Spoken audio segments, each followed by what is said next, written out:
Enquanto você vai para o seu lugar, queria que a Ideide viesse subindo aqui, minha querida. Aleluia, glória a Deus, glória a Deus. Como Ele é bom, como Ele é bom, como é cheio de presentes, como Ele é cheio de dons, como Ele gosta de abençoar, como Ele tem prazer em nos capacitar, em nos ungir, como Ele é lindo, Ele é lindo, Ele é lindo. Graças a Deus por essa mulher tremenda, cheia do Espírito, cheia da palavra, que mais uma vez vai ser usada tremendamente para nos abençoar. Obrigada, viu? Deus nunca acertou tanto em me dar esse nome para fazer o convite. Ele sabe o que faz. Você tinha que estar aqui nesse momento, nessa hora, trazendo exatamente essa palavra. Sinta-se em casa mais uma vez, Deide.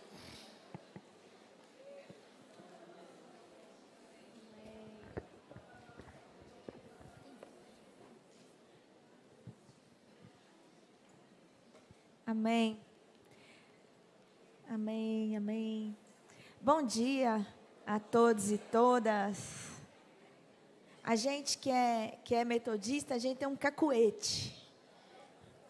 Se a gente não falar graça e paz, a gente não consegue pregar. Eu resisti da primeira vez, porque eu disse, eu não estou numa igreja metodista, mas irmãs, graça e paz. Agora deu. Ai, liberou. Estava restrito aqui já o negócio. Queria pedir você para ficar de pé comigo mais um minutinho só.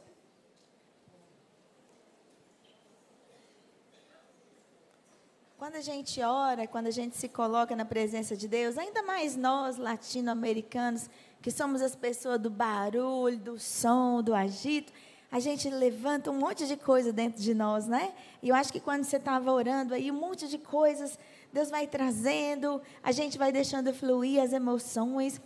E às vezes a gente levanta esses barulhos todos e eles estão aí ainda, coisas que a gente quer que Deus resolva. E talvez no agito das águas a gente não veja o fundo, né? Então, antes da gente ler a palavra, eu queria só reposicionar a gente um pouquinho só. Porque eu vou pedir permissão hoje para você, para poder mexer em algumas coisas que talvez sejam um pouquinho complicadas. Eu quero fazer isso com muito respeito, então eu quero que você se acalme. Vamos respirar fundo?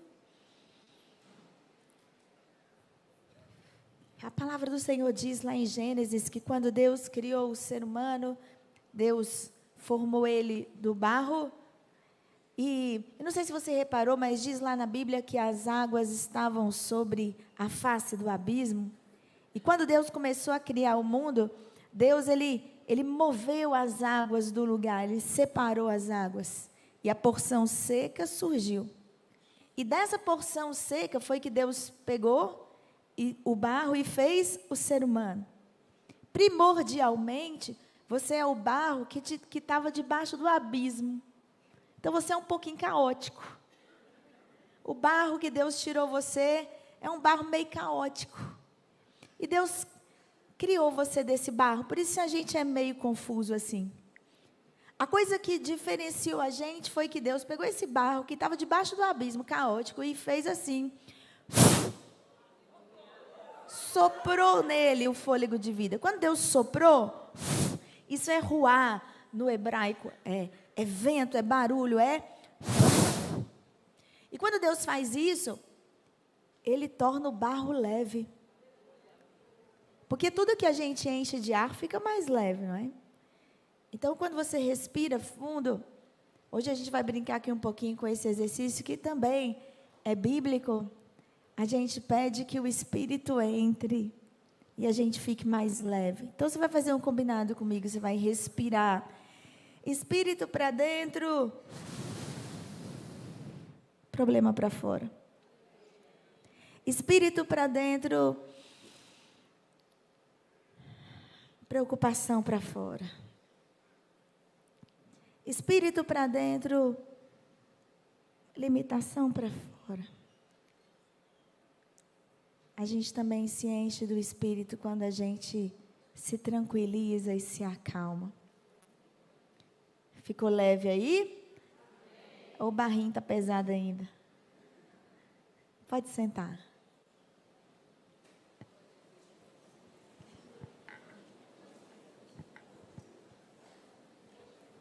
quero te convidar hoje para a gente abrir a nossa Bíblia no livro do profeta Ezequiel, no capítulo 1. Ezequiel, capítulo 1.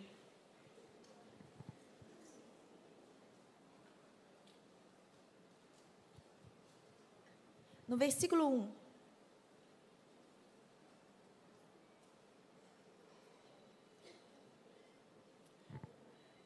No 30º ano, Ezequiel, capítulo 1, versículo 1.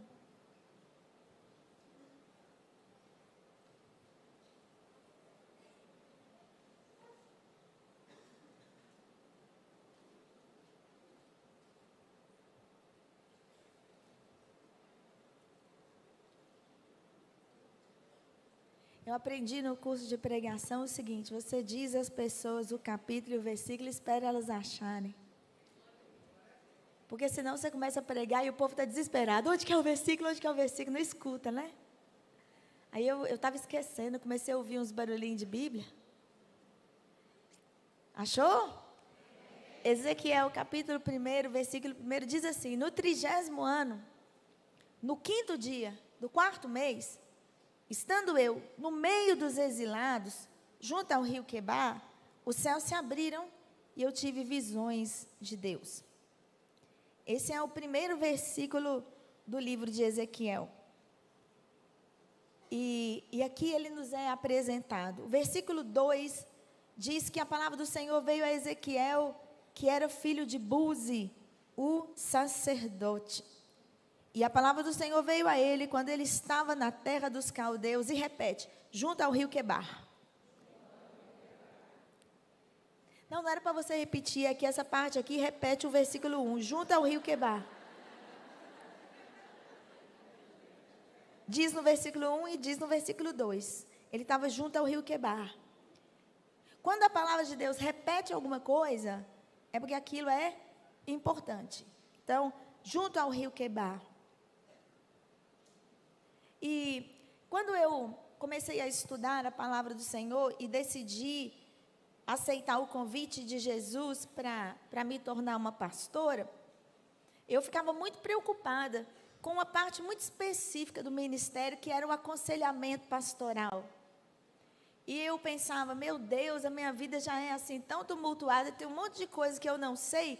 Quando alguém vier no gabinete para conversar comigo, o que eu vou fazer, né?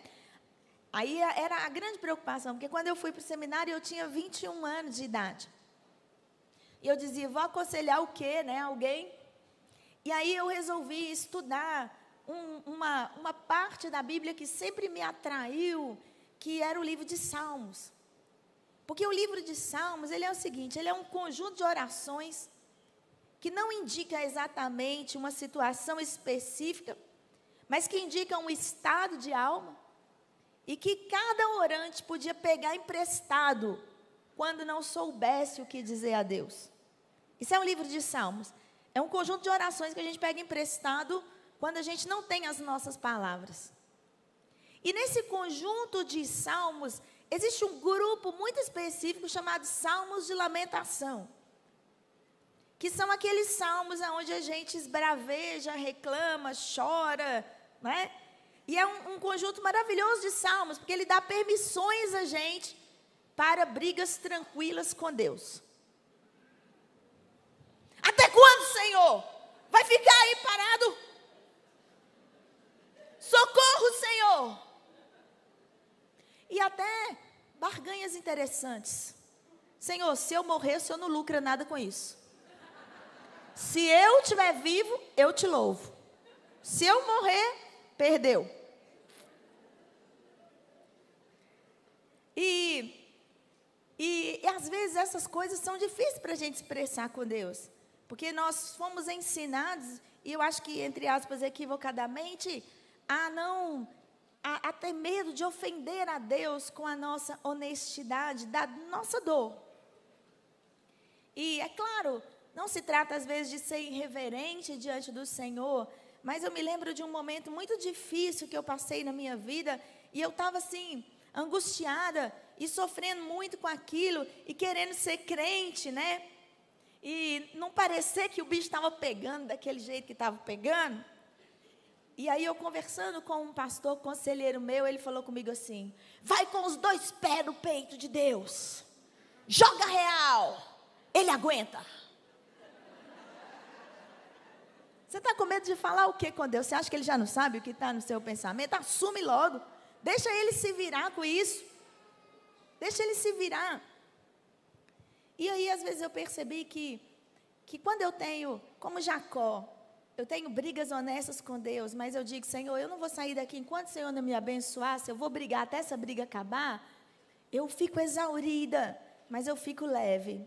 E aquilo sai de dentro de mim. E os salmos de lamentação eram para ajudar o povo nesse momento de uma grande seca, de uma grande tragédia, da guerra, do exílio. E às vezes a gente tem inclusive expressões que talvez não sejam nem para a gente usar nos salmos mais hoje em dia, mas que também sinalizam para a gente sobre a hora em que a gente se perde tanto e a gente fica tão confuso que, se a gente não tomar cuidado, a gente vai para um outro lado do nosso sentimento e da nossa emoção e a gente se perde de Deus. E esses salmos servem para trazer a gente de volta. E aí eu comecei a gostar desse negócio. E a nossa igreja, ela tem uma revista. Ela é a mais antiga revista ainda em circulação no Brasil. Ela está chegando aos 130 anos de circulação, chamada Voz Missionário. E quando eu estava ainda no seminário, eu escrevi uns textos. E aí eles me convidaram para escrever nessa revista. Eu estou escrevendo até hoje. Um dos livros que eu trouxe aqui é justamente sobre as canções do saltério e a história de todos e todas nós, né? Que eu brincava que a minha avó, quando eu ia na casa dela, ela tinha uma vitrola. E todo dia de manhã ela ligava, 6 horas da manhã, o rádio. Passar férias na casa da vovó era acordar com a Rádio Globo. E tinha um programa do Roberto Carlos, que o locutor falava, ele lia uma carta, né? E o programa chamava As Canções do Roberto e a História de Cada Um. E aí, então, alguém lia uma carta, contava uma história e tinha uma música do Roberto Carlos que encaixava naquilo, né? E aí eu brinquei com isso para dizer que o saltério é a mesma coisa, né? Você lê aquele salmo e é a história de cada um. E ele foi feito para isso, para a gente se identificar, né? E eu comecei a escrever sobre isso na revista, e um dia alguém me disse: junta esse negócio todo aí que já dá um livro, né? Tem 22 lá, mas depois disso já foi mais um bocado de coisa. Mas tem um salmo, que ele é muito complicado. Eu estou dando esse contexto aqui para vocês, mas eu vou chegar em algum lugar, fique tranquilo. Que é um salmo que eu acho assim, esse aqui entrou no saltério só para a gente saber o que não se deve fazer. E esse salmo foi um salmo desse período em que eles estavam junto ao rio Quebar. O rio Quebar é um rio da Babilônia. E Ezequiel está no meio dos exilados. Ele já estava no meio dos exilados, junto ao rio Quebar. O que ele está fazendo no rio? Para começo de conversa nessa beirada. Por que esse rio é importante? O que significa isso? E o Salmo 137 diz assim: às margens dos rios da Babilônia, nos assentamos e choramos, lembrando-nos de Sião. Nos salgueiros que lá havia, pendurávamos as nossas harpas, enquanto os nossos opressores nos diziam: cante-nos alguns dos cânticos de Sião. Como haveremos de entoar o canto do Senhor na terra desconhecida? Que me seque a mão direita. Eu sou canhota, a esquerda sempre vai. Direita. Que me seque a mão direita, se eu me esquecer de ti, ó Jerusalém. Ah, filha da Babilônia, que há de ser destruída. Bem-aventurado aquele que nos der o pago desse mal que nos fizeste. Bem-aventurado aquele que pegar os seus bebezinhos e esmagar a cabeça deles na rocha. Você já leu assim? Porque foi escrito assim. Nós estamos com raiva. Nós estamos fora da nossa terra. O inimigo veio, nos tirou e nos colocou aqui. E agora a gente está aqui. Não é por acaso que eles penduram as harpas no salgueiro, não, gente. O salgueiro, ele é uma árvore que em várias culturas antigas simboliza a morte. Pendurar o salgueiro na harpa é desistir de louvar. Pendurar a harpa ali naquele salgueiro é dizer, acabou. E Ezequiel está no meio dessas pessoas que estão compondo e cantando essa canção. Um povo que está tão irado, está tão sobrecarregado, está tão cheio de ira por aquilo que lhe foi tirado, que fica preso ao passado. Se eu me esquecer de Jerusalém, mas presta atenção, nesse momento histórico não tem Jerusalém. Eles estão lá, nas margens dos rios da Babilônia, amaldiçoando e desejando a morte de crianças. Esse é o povo de Deus.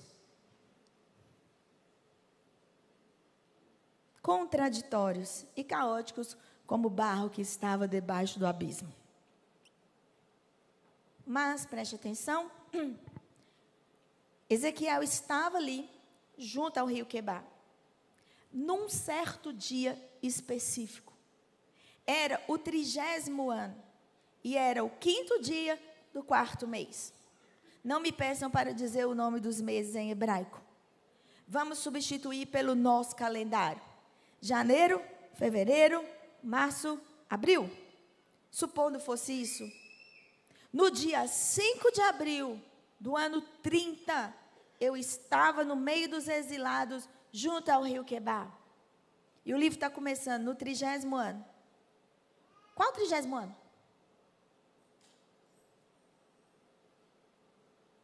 Uai, está contando desde quando? Já parou para pensar nisso? O que será que significa esse 30º ano? Depois de fazer umas pesquisas, não no Google, eu traduziria esse texto da seguinte maneira. No dia 5 de abril do ano em que eu completei 30 anos, é o dia do meu aniversário. No meu aniversário de 30 anos, que é no dia 5 de abril, eu estava no meio dos exilados, junto ao rio Quebar. Isso tem um significado, que eu descubro quando eu leio o versículo 2, porque Ezequiel era filho do sacerdote. Preste atenção. No dia em que um sacerdote faz 30 anos, é o dia em que ele se torna sacerdote de tempo integral no templo. No dia em que Ezequiel iria se tornar sacerdote, ele está a quilômetros de distância da casa dele, exilado, junto ao rio Quebar. Não tem templo. E o que é um sacerdote sem templo?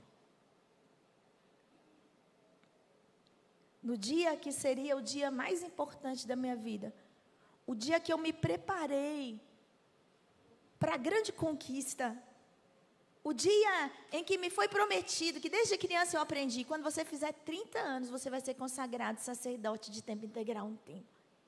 Ezequiel não conhecia outra coisa na vida dele, a não ser se preparar para ser sacerdote. E talvez muitos de nós, cultivamos sonhos durante toda a nossa vida, do que a gente ia ser quando a gente crescesse. E aí chegou os 30 anos, ou os 45, ou os 50, ou os 15, e você olha e diz, nada do que eu planejei aconteceu. Está tudo diferente do esperado. E nesse dia, que era para ser o dia mais glorioso, eu estou aqui junto aos exilados, nas margens do rio Quebar. Eu tenho todos os motivos do mundo para cantar o Salmo 137. Quem vai me tirar a razão? Porque tudo isso está concorrendo para eu estar com muita raiva. Mas quando eu estou no rio Quebar, às margens dos rios da Babilônia, eu tenho duas opções. Eu posso sentar à margem do rio, olhar o rio e pendurar a minha harpa, ou eu posso olhar para cima. Tinha gente cantando o Salmo 137, enquanto Ezequiel viu que o céu estava, só dá para ver se o céu está aberto, se ao invés de olhar para a sua autocomiseração, você olhar para cima.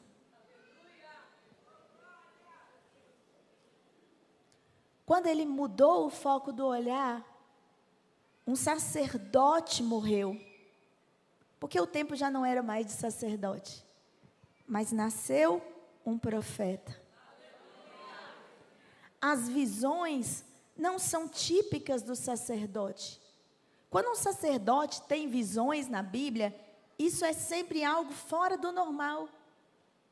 Quando nasce o menino, o filho de João Batista é prometido para Zacarias, seu pai, que era um sacerdote, e ele entra no templo e ele vê o anjo, ele fica espantado. Não era muita tarefa, porque em Israel as coisas vêm nos pacotinhos certinho até um certo momento. Então, o rei governa, mas não tem visão. O sacerdote santifica o povo, oferece sacrifício, mas não tem visão.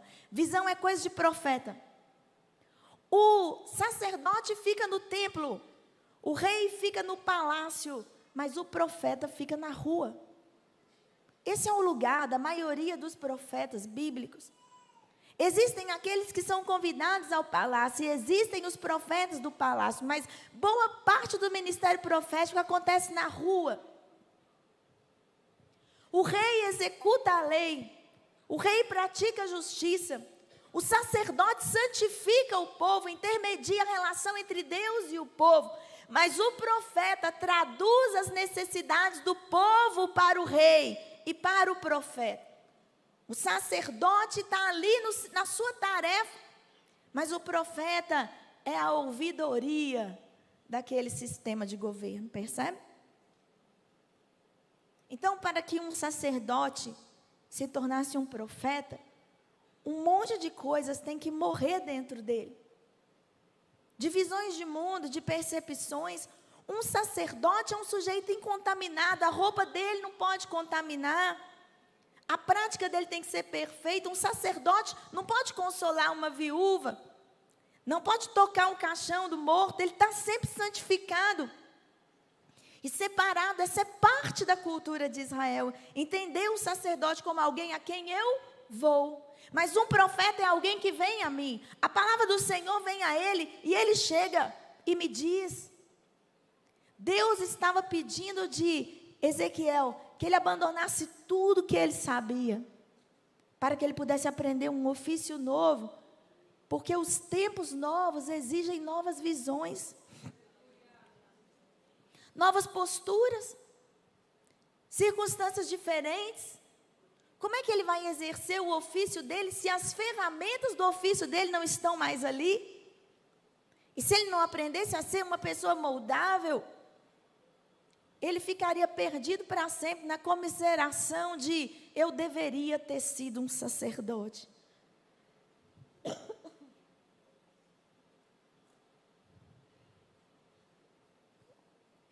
E muita gente na palavra do Senhor viveu experiências mais ou menos como as de Ezequiel, e a gente vive hoje também.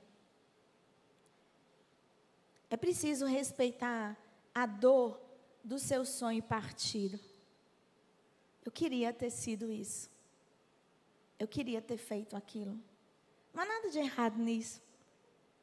Da gente admitir que algumas coisas não aconteceram como a gente esperava. E talvez não é nem porque Deus quis de outro jeito, ou porque você fez alguma coisa pecaminosa, e por isso você não conseguiu o seu sonho. Eu quero ir além disso.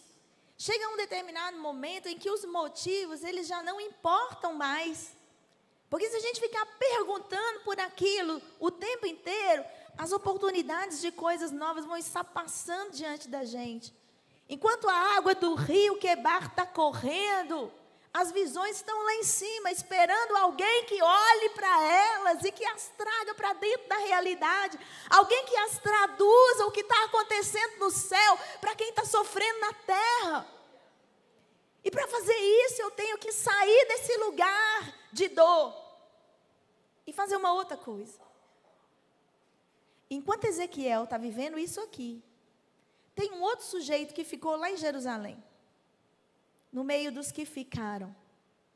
Porque também, lembre-se, esse pessoal que está aqui às margens do rio Quebar, sofrendo, é a elite de Israel, porque ela é que foi levada para o exílio. Mas lá em Jerusalém, ficaram alguns que não valia a pena nem levar para o exílio. Alguém que ninguém está querendo para nada. E lá, tinha um outro sujeito, que também era filho de um sacerdote, que também deveria ter sido consagrado, e que está igual a Ezequiel, sem saber o que fazer da sua vida. Esse outro sujeito lá, ele já adquiriu uma fama de ser um cara mais assim, melancólico. Ele chama Jeremias. Ele está lá. Ezequiel está aqui, Jeremias está lá.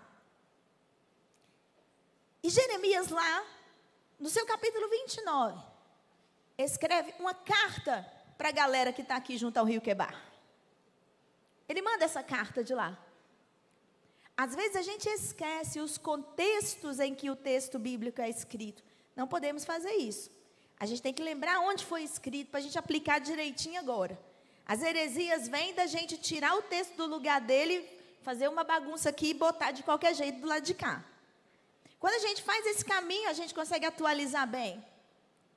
E aí, lá no capítulo 29, diz o seguinte, para esse povo que está aqui junto ao rio Quebar. Ao invés de vocês ficarem pendurando as harpas de vocês, chorando e querendo bater cabeça de criança na pedra, gente, porque afinal de contas, reconheçam, vocês estão errados de bater a cabeça da criança na pedra, gente. Eu queria convidar vocês a fazer outra coisa. Eu queria convidar vocês a orar pela paz da cidade para onde vos desterrei. Eu queria convidar vocês a fazer casa nesse lugar e morar nela. Eu queria convidar vocês a plantar árvore e colher do fruto. E a orar pela paz da cidade.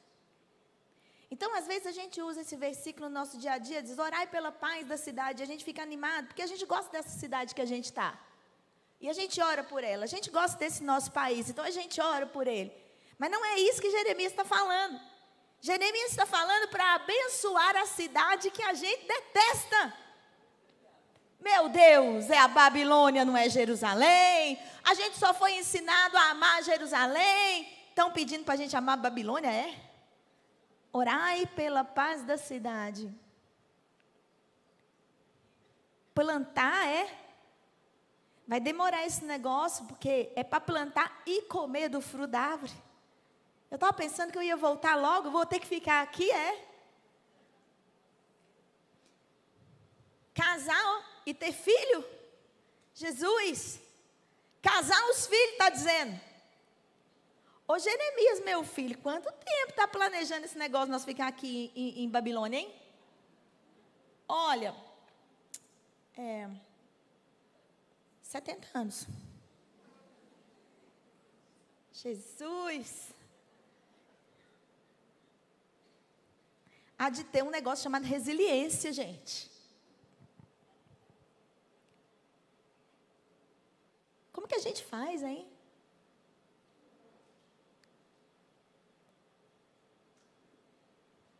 A gente, como cristão, diz tanto Chesterton como o Martin Luther King, que a gente não aprendeu a coisa mais básica do cristianismo ainda, que é o amor. E Chesterton diz, não existe virtude em amar aquilo que é amável. Isso não é amor. Amar aquilo que não é amável é amor.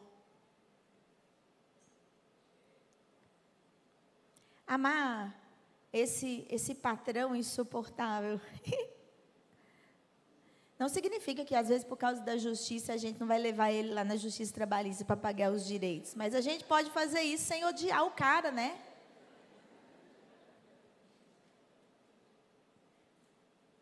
A gente pode sair de um relacionamento abusivo sem odiar quem abusou de nós. A gente pode lutar contra a violência que campeia sem ser violento. Porque a subversão do cativeiro é transformar o nosso dominador, é transformar aquele que nos oprime em um aliado. Só o amor consegue fazer isso. Jesus disse: amai os vossos inimigos. Para eu amar o meu inimigo, eu preciso de duas coisas. Primeiro, reconhecer que eu tenho um inimigo, e a maioria de nós tem dificuldade em reconhecer: esse cara é meu inimigo.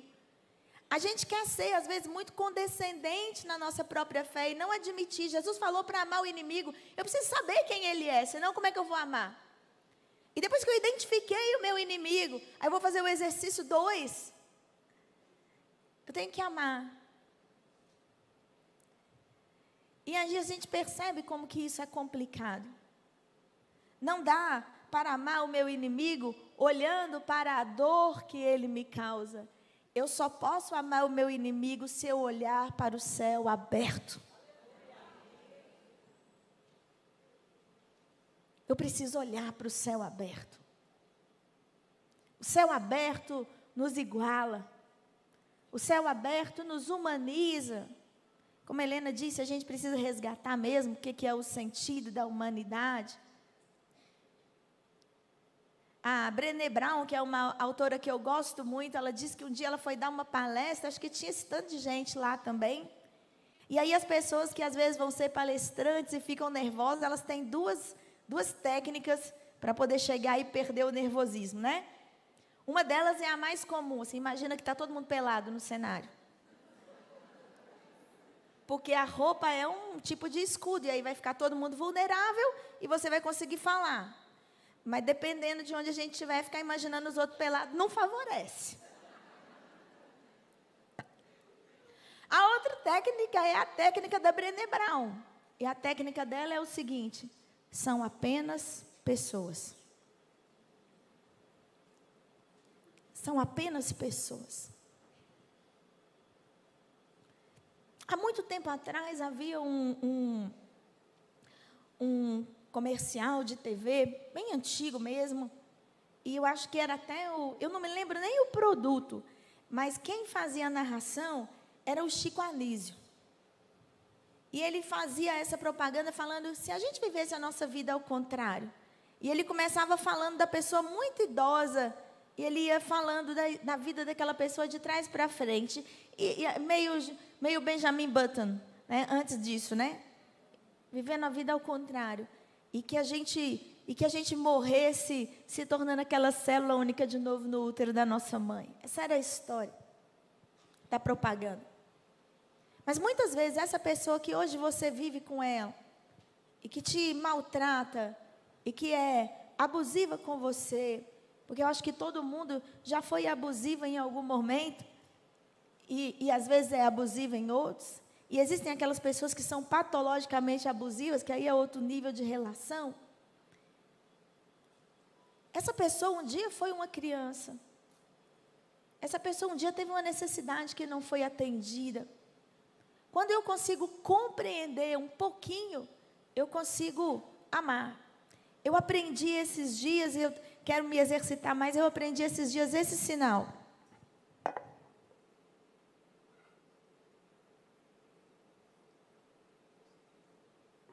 Tem alguém aqui que sabe Libras? Eu fiz direito, não sei, mas foi mais ou menos assim que eu aprendi. Tem aí? Tá certo? Esse aqui é um sinal de empatia nas Libras. Eu achei profundíssimo. Para eu conseguir ter empatia com alguém, eu tenho que tirar uma coisa de mim e dar a ele, e pegar uma coisa dele e trazer para mim. A gente não aprendeu a amar, como Jesus disse, porque a gente não aprendeu a trocar. Quando Jesus se encarna, ele faz uma troca com a gente. Ele troca a glória dele pela nossa humanidade. E ele troca a nossa humanidade pela glória dele. Ele vem até a gente.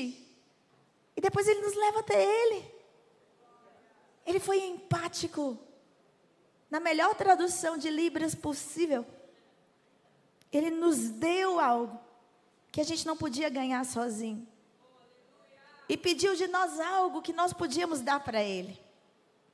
Eu te dou a minha paz, e eu pego as suas pisaduras e as suas enfermidades.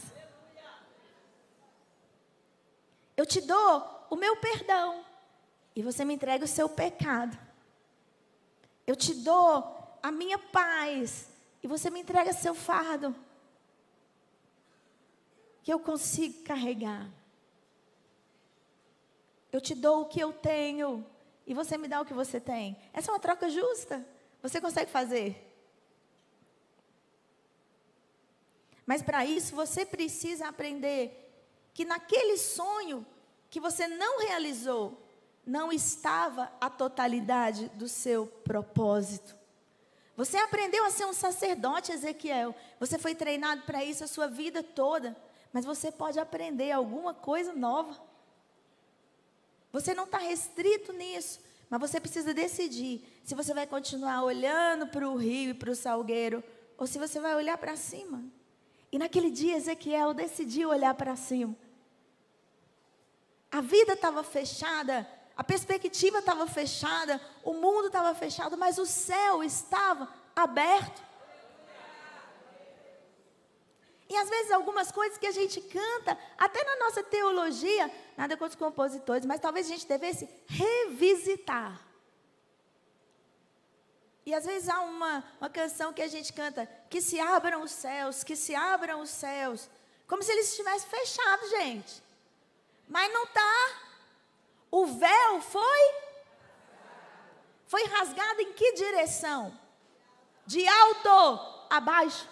A iniciativa de manter as coisas abertas é de Deus. Lá no jardim do Éden, quando o homem pecou, Deus disse para ele: a terra vai produzir abrolho, mas olha, você vai conseguir comer seu pão. Vai ser do suor do seu rosto, mas você não vai ficar com fome.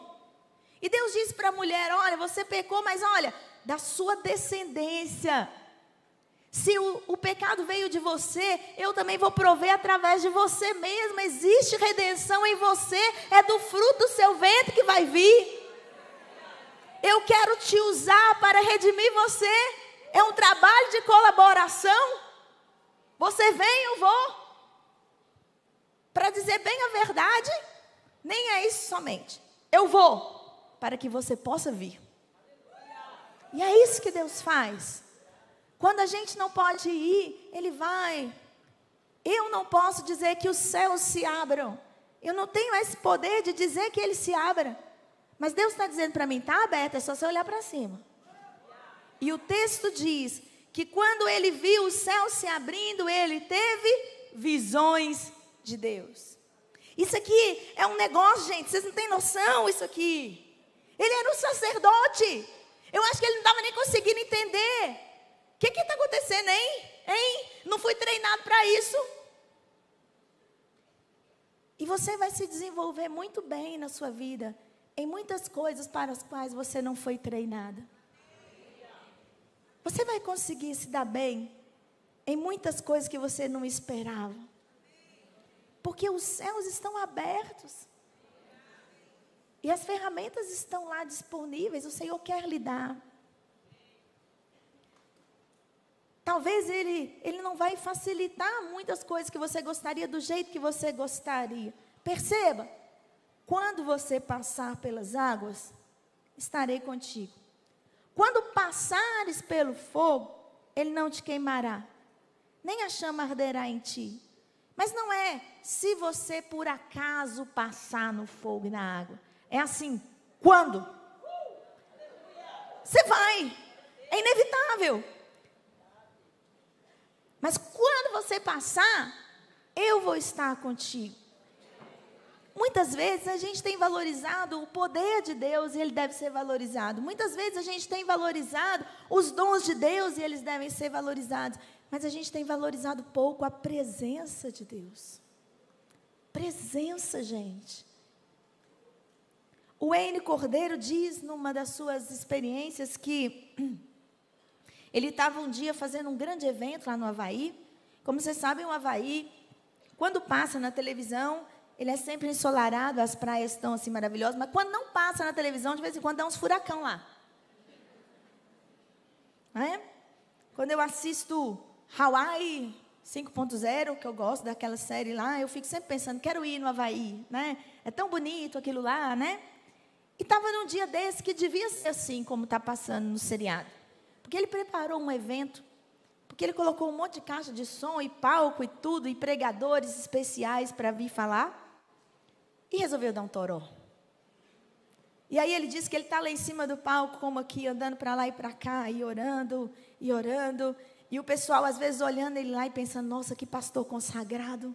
Está lá, orando, abençoando o evento, mas ele estava lá em cima, Senhor, e se chover? Senhor, por favor, não deixa chover. Senhor, vai molhar a caixa. Senhor, o que nós vamos fazer? E ele disse que naquele momento ele sentiu uma impressão do Espírito. E Deus perguntou para ele assim, e se eu mandar o sol muito bom, mas eu não estiver lá, resolve?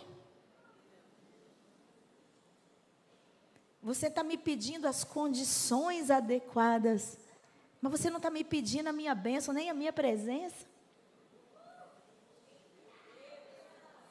Aí ele diz, faz chover.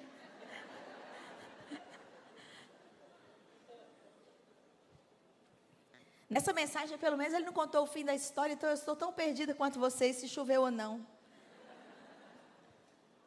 Mas eu tenho certeza que Deus estava lá, porque é melhor garantir a presença de Deus do que as condições e as circunstâncias que me agradam. É melhor garantir a presença de Deus do que as circunstâncias e situações que me agradam. Era o que Jeremias estava querendo dizer. Se você construir a sua casa num lugar onde você não queria habitar, e se você plantar árvores num lugar que você não queria plantar, e se você casar o seu filho e fizer festa de casamento em tempos em que celebrações e festas não são esperados, você vai ter paz. A paz não depende de onde você está, nem das suas condições. A paz depende muito mais de onde você vive, porque o shalom bíblico, ele não significa ausência de conflito, mas ele significa uma sensação de plenitude e bem-estar. Alguém pode estar enfrentando um câncer e ter uma situação de plenitude e bem-estar. E alguém pode estar em uma mesa lotada de boas comidas e não ter shalom. Alguém pode estar hoje vivendo a situação mais impossível e estar sentindo a paz. Eu gosto da versão de João do Pentecostes. A gente acostuma muito com a versão de Atos, né? Todo mundo reunido, as línguas de fogo e tal assim. Mas lá em João capítulo 20, Jesus se apresenta no meio dos discípulos. Eles estão angustiados, sem entender direito os acontecimentos. E a Bíblia diz que Jesus chega e fala, paz seja convosco. E depois ele e diz, recebei o Espírito Santo. Não teve nenhuma manifestação aparente, não teve nenhuma mudança das condições ali.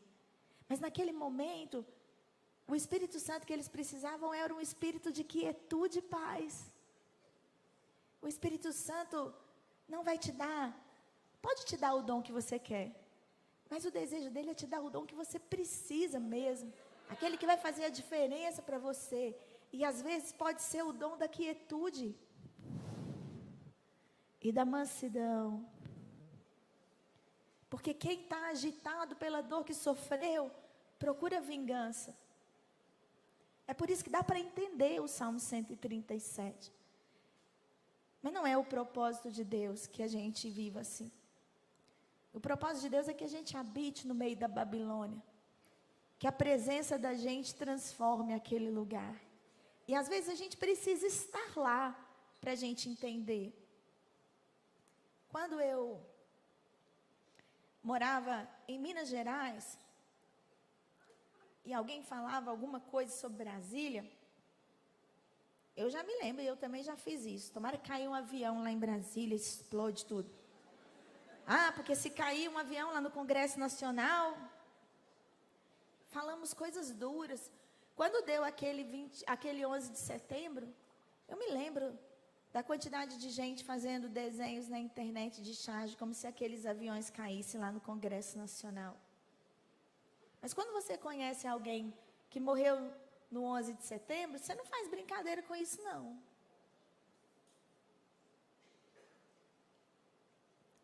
Quando o Brasil perdeu de 7-1 para a Alemanha, teve gente que foi na internet e falou, mas a Alemanha perdeu a guerra. Não brinca com isso, não. Você não sabe o que é ser. Vai pesquisar na internet sobre o que aconteceu com as mulheres alemãs depois que a guerra acabou. Você não vai fazer essa piada, não.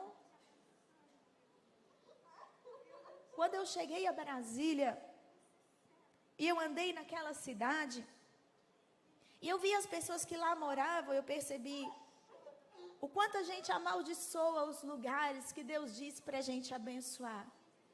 É a capital do nosso país, de onde as decisões mais importantes emergem. E nós amaldiçoamos aquele lugar todo dia, desejando que coisas ruins aconteçam. Naqueles corredores do Senado, a maioria das pessoas que está lá, às vezes praticando mal, ou lá na Câmara, são dos nossos estados aqui, não são de lá não. Mas a maioria do povo que está lá, a 40 quilômetros do Palácio do Governo, há um bairro chamado 26 de Setembro, onde a Igreja Metodista tem uma congregação. Não tem nenhuma rua calçada. As casas não têm saneamento. A nossa igreja se reúne debaixo de uma lona no chão. Não são os palácios e as coisas imponentes que a gente vê no cartão postal. A segunda maior favela do Brasil está em Brasília.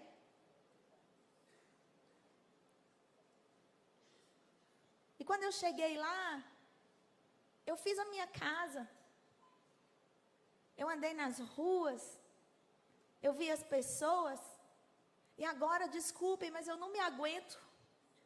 Quando alguém escreve no Facebook, tomara que caia alguma coisa lá, eu digo, caramba, meu amigo, você não me conhece? Eu moro aqui, está querendo jogar bomba em cima de mim? Eu estou fazendo prática daquele versículo que diz, onde pisar a planta do vosso pé será? Tomei posse de Brasília, gente. Agora que eu estou morando lá, não vem com essa de mandar bomba para lá, não. Qual é? Nós estamos trabalhando aqui pelo bem-estar da nação. Lembra daqueles 5 lá de Abraão? Sou eu? Se tiver 5, não cai enxofre, estou lá. Por favor. E eu aprendi a amar aquela cidade e as pessoas dela, porque agora eu conheço. Talvez muita coisa que você está odiando é porque você não conhece. Talvez muita gente que você está batendo hoje nas suas redes, na sua vizinhança, na sua família, é porque você não conhece. O Senhor nosso Deus, que nos conhece e que poderia, por todas as maneiras possíveis, nos destruir, porque Ele nos conhece. Ele sabe que a gente não vale um tostão furado. Mas Ele disse, porque com misericórdia eu te amei. Misericórdia é um coração que se inclina. Ele não ama a gente porque a gente merece. Ele ama a gente porque Ele sabe que a gente precisa. A gente precisa ser amado por Deus. Mas se Ele não nos amar, a gente está lascado. Ele nos ama. Porque Ele nos ama, Ele nos dignifica. Porque Ele nos ama, Ele nos faz frutificar. Babilônia não merecia ser amada, mas porque o povo de Deus estava lá, o profeta disse, amem essa cidade, orem pela paz dela, porque vocês não estão entendendo. Quando vocês amarem essa cidade e orarem pela paz dela, ela não vai ser dos babilônios, ela vai ser de vocês. A conquista não se dá pela força no reino de Deus, ela se dá pelo amor.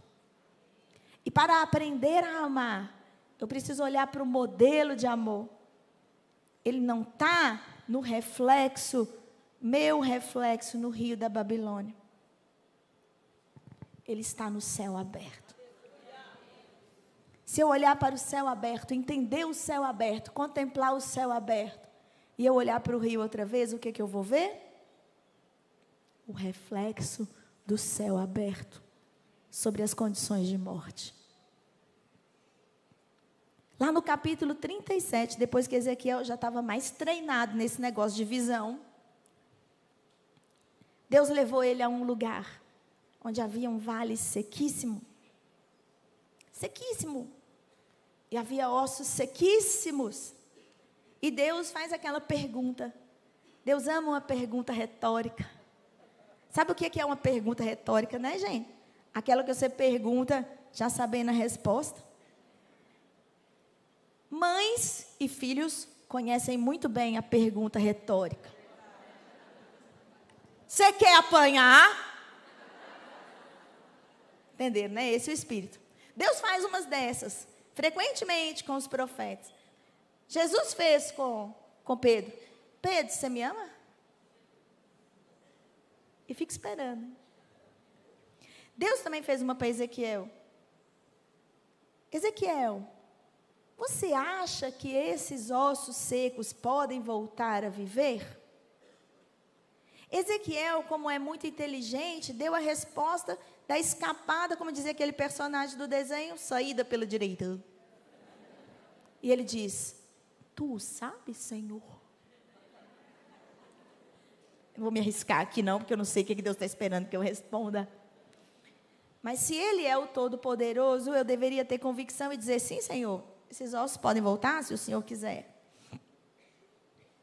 E aí, ele então diz, olha, Ezequiel, profetiza o vento, profetiza para que o Espírito de Deus, ele venha dos quatro cantos da terra, ele sopre sobre esses ossos.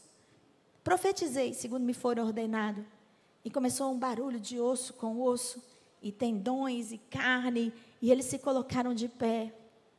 E o Espírito me disse, profetiza de novo para que eles tenham vida.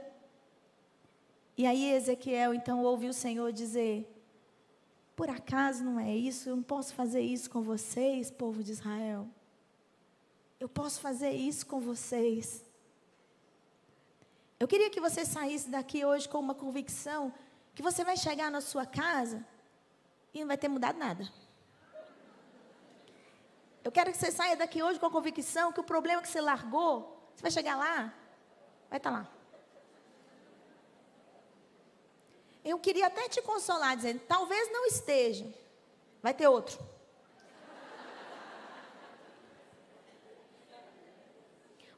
O Craig Groeschel diz que nós cristãos temos que entender que nós somos chamados para ser resolvedores de problemas.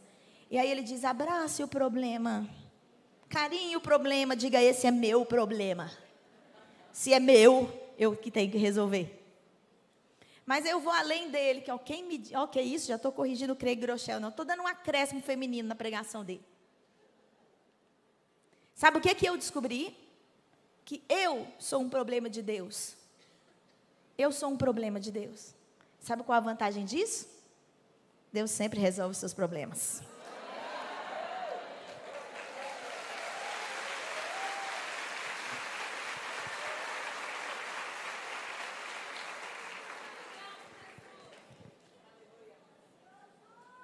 Olhei, eu tive visões de Deus. Eu tive visões de Deus no momento mais difícil da minha vida. Eu tive visões de Deus no dia em que os meus sonhos foram destruídos. Eu tive visões de Deus em um tempo em que eu estava junto aos exilados, junto aos perdidos, junto aos desanimados e junto aos cansados. Eu tive visões de Deus. Os céus se abriram, eu tive visões de Deus. E o versículo 2 termina dizendo, ali a mão do Senhor esteve sobre ele. Se você olhar para os céus abertos da sua vida, os seus problemas vão diminuir diante da vastidão dos céus abertos. E se você olhar para eles um de cada vez, o Senhor vai te dar saídas. Max Lucado diz que quando a gente está no meio de uma grande dificuldade, tem um texto dele, um livro dele lindo que chama Você Vai Sair Dessa, e ele fala, você vai sair dessa. Não vai ser rápido, não vai ser sem dor. por enquanto, não seja ingênuo nem tolo. Mas com a ajuda de Deus, você vai sair dessa. A expectativa de sair de um problema é não ser ingênuo de achar que o problema vai se resolver sozinho. E nem tolo de tomar decisões precipitadas. Mas aprender a posicionar-se, a não deixar que as emoções dominem você, a entregar as suas emoções na mão de Deus, a ser alguém tratado. Tratamento dói, tratamento demora, tratamento é difícil, não é instantâneo, não é rápido, mas cura. Se você obedecer às prescrições do médico, você pode ter uma qualidade de vida, mas se você não obedecer, você pode piorar a sua doença.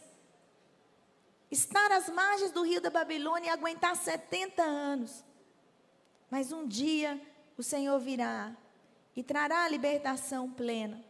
Por enquanto é tempo de não deixar a vida parar, de construir casas, de plantar árvores e ter filhos, porque essa é a expressão de que não desistimos da vida.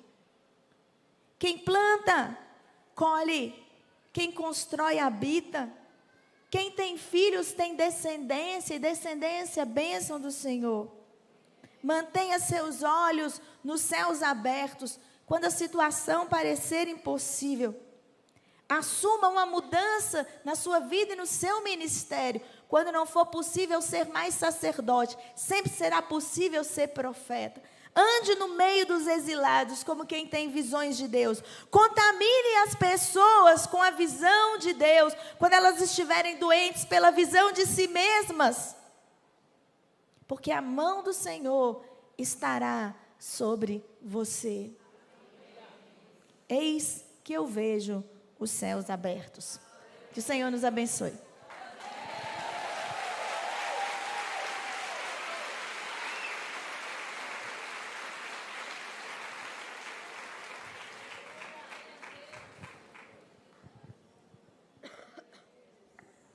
Aleluia, glória a Deus, muito obrigado, minha querida, que palavra maravilhosa. Deus é demais, como Ele faz as coisas se encaixarem, né? Para esse momento, para essa hora, tinha que ser você. Vamos abençoar a vida da Ideide aqui agora, estenda as mãos para cá. Meu Deus, obrigado por esse vaso que o Senhor nos enviou, Deus. Pelo tesouro que o Senhor depositou dentro dela. É vaso de barro, sim, Deus, mas quanta riqueza. Obrigado por nos permitir desfrutar, Deus, dessa revelação, dessa graça, dessa sabedoria, do conhecimento. Agora, Senhor, molha, rega essas sementes que caíram no nosso coração. Ajuda-nos a produzir o fruto que o Senhor tanto espera ver, Deus.